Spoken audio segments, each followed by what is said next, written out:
Dice que o teatro está sempre en crise casi desde a antigüidade, e a pesar de todo iso que se di, ano tras ano o teatro vai demostrando a súa capacidade para renovar linguaxes, para facer propostas que conmovan, que entusiasmen e que divirtan o público, e a este fenómeno que é o contacto físico das actrices, dos actores cos espectadores, que é un contacto moi relacionado xa con unha forma cultural agora habituados á tecnoloxía casi en extinción, pois a pesar diso sigue en plena vixencia e o teatro galego non é alleo a este compromiso, a esta evolución, a este proceso creativo que rexistran as profesionais e os profesionais do teatro.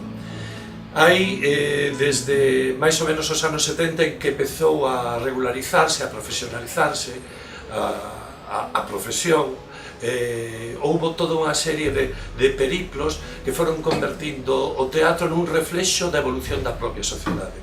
Nestes momentos está emerxendo unha forma de teatro que lle chaman os teóricos post-dramática, e por post-dramática entenden unha representación onde o texto pasa a un segundo plano e mesmo deixa de existir para conseguir obras que se van facendo ao mesmo tempo que se ensaian, é dicir, obras onde a improvisación vai establecendo a súa propia linguaxe e a súa propia dinámica.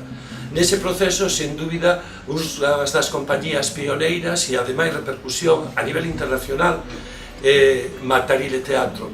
Se tedes oportunidade de ver calquera das súas obras, e o próximo mes estarán en Santiago, polo próximo mes entendo o mes de xaneiro, estarán en Santiago, non o perdades porque vai ser unha experiencia única na súa forma de traballar, o escenario, a improvisación e a propia vida, xa que eles construen as obras a partir das súas propias experiencias e das actrices e os actores que participan en cada unha das montaxes. Matarile Teatro, Ana Vallés e Baltasar Patiño segue celebrando os seus 30 anos.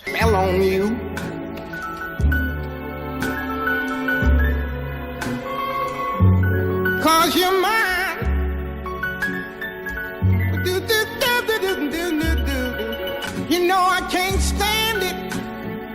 You're running around. You know better, Daddy. I can't stand it cause you put me down.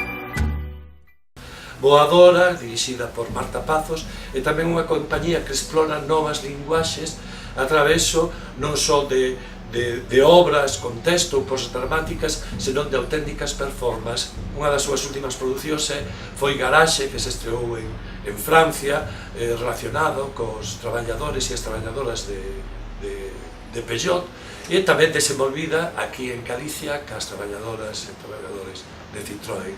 Imaxes de Garaxe, de Voadora, unha montaxe que terá a súa estrea en setembro, un espectáculo cun lema: se a felicidade non é a meta, senón o camiño, posiblemente imos ter que comprar un coche.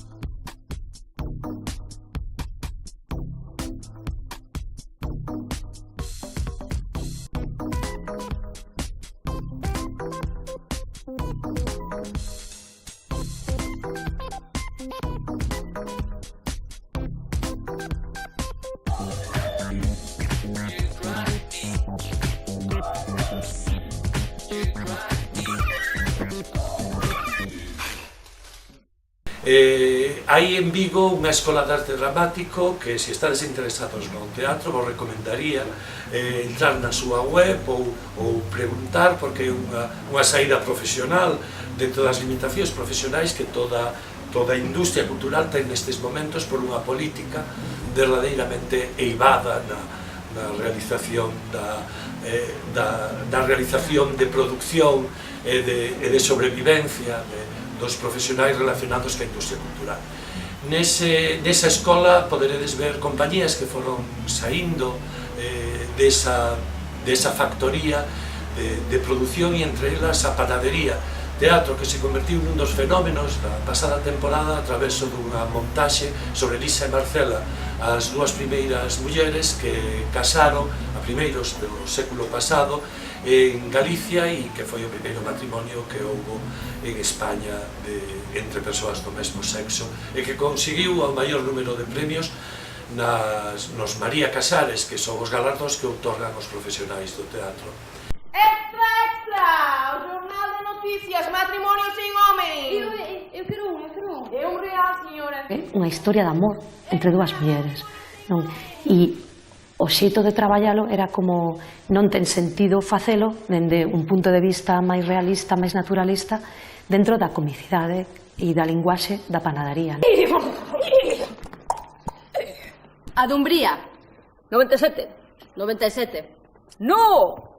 97, 96, 95, 94... 94. No! 94, 52, 93, 53...